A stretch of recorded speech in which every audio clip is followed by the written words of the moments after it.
Hello, in this video we will talk about order of magnitude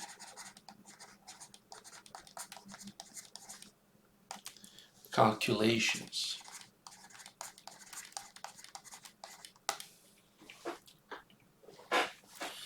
This is an interesting topic because it's a calculation that you can perform quickly to estimate a general idea of the magnitude of a number. If they ask you how many stars are there in the sky, well, you are not going to say 3,000 million billion gazillion 772. You're just going to say, well, there's probably a billion of a billion of stars, or a trillion of stars, or a quadrillion, or a quintillion. It's going to be a very general. It's going to give you a very general idea. With an order of magnitude calculation, you don't get exact numbers. It's mostly to get a notion of how big your quantity might be. Some rules to perform order of magnitude calculations are use scientific notation. We're going to use scientific notation. Number two, if the number is smaller than the square root of 10, which is 3.162, then you keep the same order.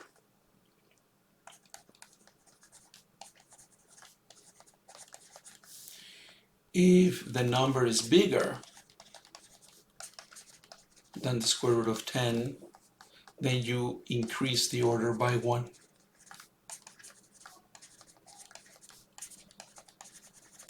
Okay. So what is the order? What is an order of magnitude? Well, is the power of 10 that corresponds to your magnitude, right? For instance, let's say the number is 0.0086 meters. This is like saying, well, actually, we use the symbol, this symbol, to represent that it is in the order of magnitude of 10 to the minus 2 meters, right? This is like saying, you see, if I move this like this, is 8.6 times 10 to the minus 2. So we write 10 to the minus 2. That's all we need.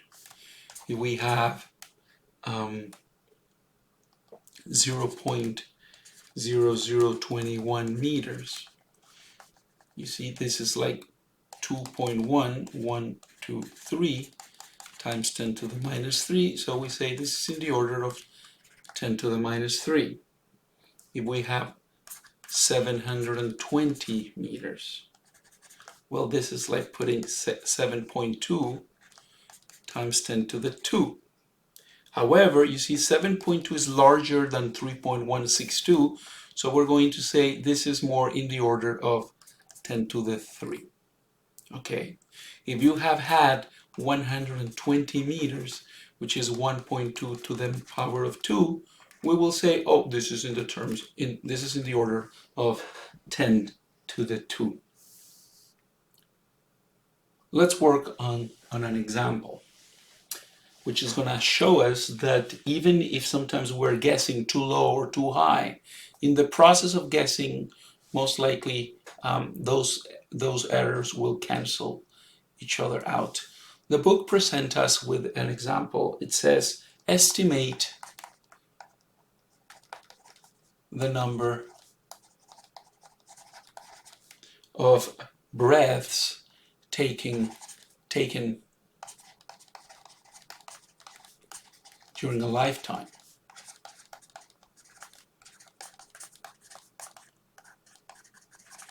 So what's a lifetime?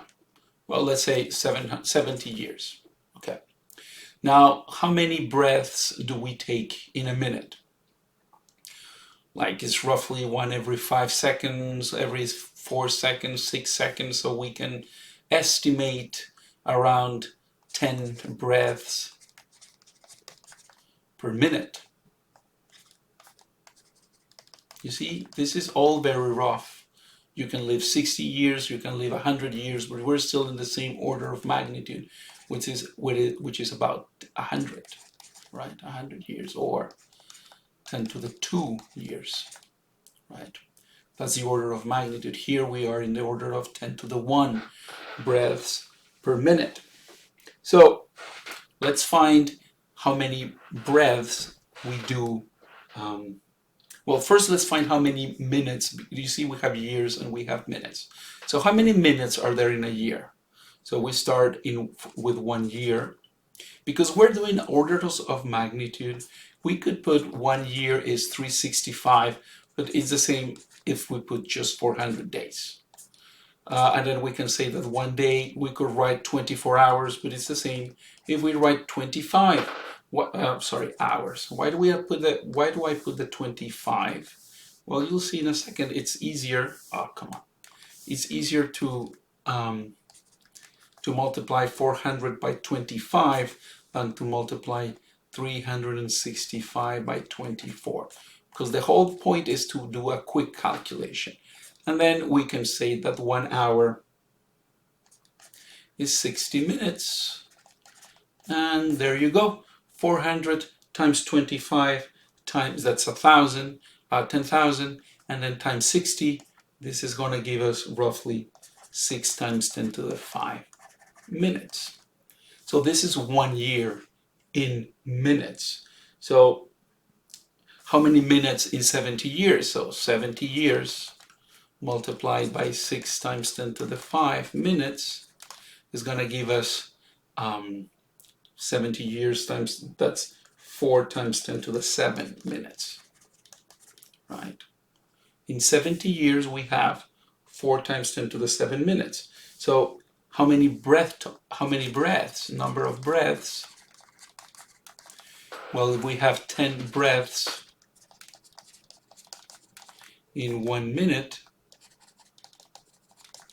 if we'll multiply this by 4 times 10 to the 7 minutes, we're gonna get, again, we don't put an equal, I'm sorry, we put this little symbol, so it's gonna be 40 times 10 to the 40 times 10 to the 7, or 4 times 10 to the 8, or this is larger than 3.16 or something, so that will mean 4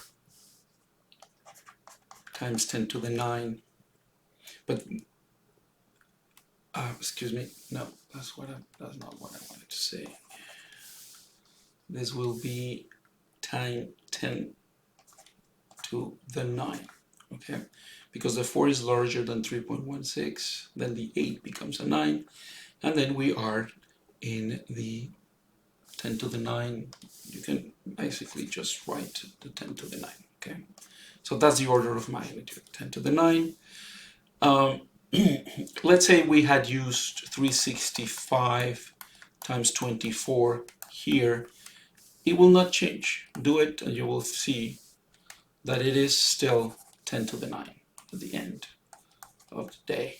If we use 80 years instead of 70, or if you use 50 or 100, this is going to still be times 10 to the 9, right? 10 billion breaths,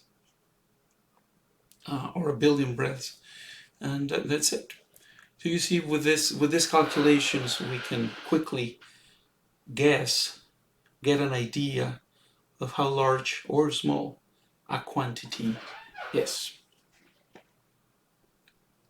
And we'll practice this in class as well.